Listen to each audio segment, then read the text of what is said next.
So all you do is you look at the correlation tables that you've got, that colourful one, not the colourful one, that one. You look for OH, and you'll find OH, you look for OH and you'll find that OH is... OH on there. No, okay, so you go into the table, look for OH and it's first on entry in the table, and you'll find it's round about 300 to 3,600 centimetres to the minus 1. Yeah? So, if in the spectrum that you have, there is an absorption, and quite often it's very much broader, and this is for gas, there's an absorption round about 3,300 in that region, that tells you that your sample has an OH group in it. Okay? Yeah? Are we okay with that? So that's all you've got to say. The spectrum shows... The spectrum shows... Oh, we're videoing, aren't we? Yeah. The spectrum shows an absorption at around about 3,300 centimetres to minus 1. Therefore, there's an OH group. Okay. Keep focusing on the board. So all you've got to say. So we'll now look at ethanol in the mass spectrum. So what I've got to say. So with the infrared, you point out that the spectrum contains a broad absorption at around 3,300 centimetres to the minus 1, Have you got that? No? which indicates the presence of an OH group. So it confirms Stupid phone. an alcohol. Here's the mass spectrum of ethanol. Now, interpreting a mass spectrum, you always go to the top end of the mass axis first. So you look at the group of lines at the highest mass number. And somewhere within that group of lines, there will be one line associated with the whole molecule, the molecular ion. These lines down here are due to fragments. But if the molecules don't fragment, they give a line in the spectrum for the whole molecule. So, here's the group of lines at highest mass number. That line is at mass number 46. That line is at mass 5. That tiny line is at 47. Now you always get those tiny lines, but you can ignore those. They're due to the presence of 1% carbon-13 in the molecule. That's all. We're not concerned about that. So the line of greatest interest is this one here, at mass number 46. Ethanol, C2H6O. 2 12s are 24, plus 6 is 30, plus 16, 46. So that line there represents all of those molecules which get through the mass analyzer without fragmenting. It gives you the mass of a single molecule, the molecular mass.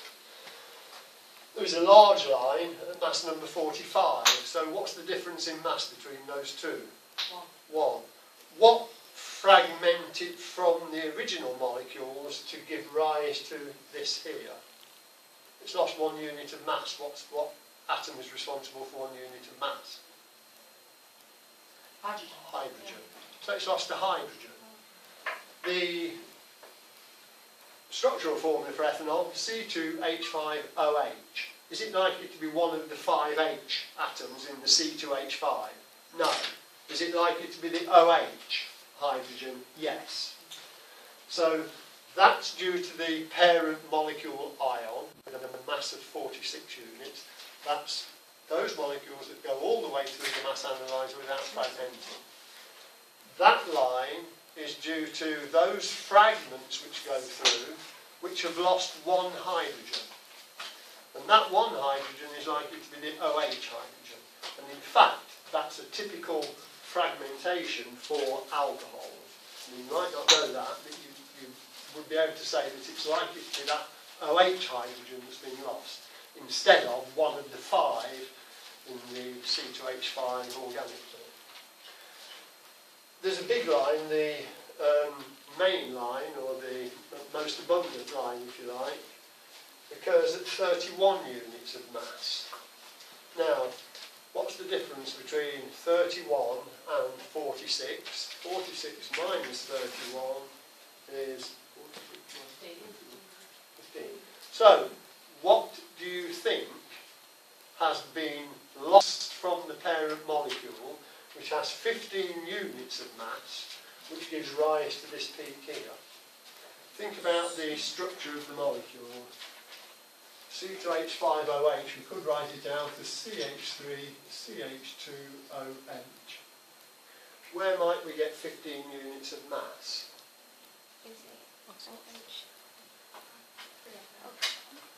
What is 15 units of mass? CH3.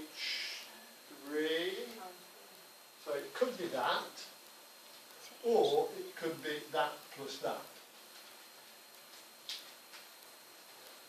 Yeah. You don't have to say that. I'm not concerned about that much detail. That is the area you look for the molecular ion, the unfragmented molecules that get through. 1 unit of mass lower is consistent with an OH group. So, in a sense, that's all you need to say.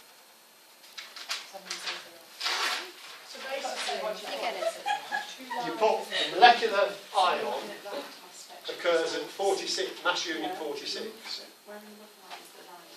And that's consistent with the original molecule, C2H5OH. A fragment at 45 units of mass, consistent with that fragment, where it's lost an H. And that's typical of hydroxy compounds, so you can simply say that. That's as far as you need to go. That's ethanol, the mass spectrum. Now we come to ethanal. So this is looking at ethanol, ethanal, ethanoic acid, the oxidation products of ethanol. All right. So that was experiment 6. 7. 7. No, the oxidation of ethanol using potassium dichromate, experiment 4 or 5, one of those two. Yeah. Okay, so we'll now look at ethanal, which is the oxidation product. There's the infrared spectrum of ethanal. Now, it's an aldehyde, and you should be able to identify what the functional group is. The functional group is CHO, and in particular, from the point of view of identification with an infrared spectrum, the C double bond O. C double bond O, the carbonyl group. And that vibrates or absorbs at round about 1700 centimetres to the minus 1. 16 to 1700 centimetres to the minus 1. You find that from your correlation table. Looking at the spectrum then, is there an absorption at that value? Yes, there is. So that confirms the presence of ethanal. There's also a bit of an absorption up here, and that's due to ethanol. So not all of the ethanol in the sample that we took has been oxidised to ethanal. There's a bit of ethanol left. But the principal absorption is that one there due to C double bond O, confirming a C double bond O. It's ethanol that's being oxidised, and we know that ethanol is a primary alcohol, and that will be oxidised to an aldehyde, ethanal. All right with the infrared. Let's go on to the mass spectrum now then. So the mass spectrum of ethanal. And remember what you're looking for with the mass spectrum. The group of lines at highest mass number. It's this one here. So That's 8. think about what the formula for ethanal is. You know what it is. You're confirming it on the spectrum. So it's CHO. So C2H4O. 2 12s are 24, plus 4 is 28, plus 16 is 44. 44. So is there a line at 44? 1, 2, 3, 4. Yeah. That's the line at 44 mass units, and it's almost the most abundant line. That one at 45 is due to carbon 13 again, so you ignore it. So there is an abundant line at 44 mass units. That confirms, knowing what the material is, the presence of ethanol. What do you think that line might be due to? It's 1 unit of mass lower, so it's lost. This fragment is the parent molecule minus 1 unit of mass, which is due to hydrogen. Which hydrogen do you think it's likely to be? That one. That one, isn't it? Yeah. It doesn't matter about the rest, that's all I want you to be able to identify. It doesn't matter about the rest of the lines. So basically you want just the peak. Yes, just identify the molecular ion peak. Let's just have a look at ethanoic acid now then. This is the molecule at the end of the line of the oxidation process. So ethanoic acid. There is its infrared spectrum. Ethanoic acid. The formula for ethanoic acid is that. This is the functional group, as you know, and you can see that there are 2 main components to the functional group. There's the OH and the C-double bond O.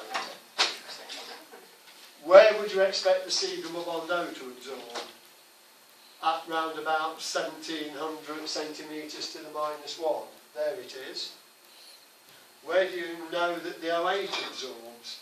Round about 3,300 to 600, somewhere around about there. It's a very broad band here, but it's there. So you've got the OH and you've got the C-double bond O. That confirms a carboxylic acid, ethanoic acid in this case.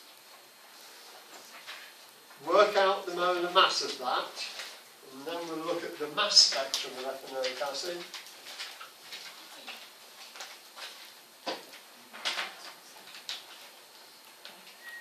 There's the mass spectrum of ethanoic acid. So C2H4O2. So C224, H428, O2, 2 times 16, 32. So 28 plus 32, 60. Is there a line at 60? Yes, there is. Ignore that one. You see there's a main line at 60 mass units. So that's due to those molecules of ethanoic acid which get all the way through the mass analyzer without fragmenting. The most abundant peak is this one here. Now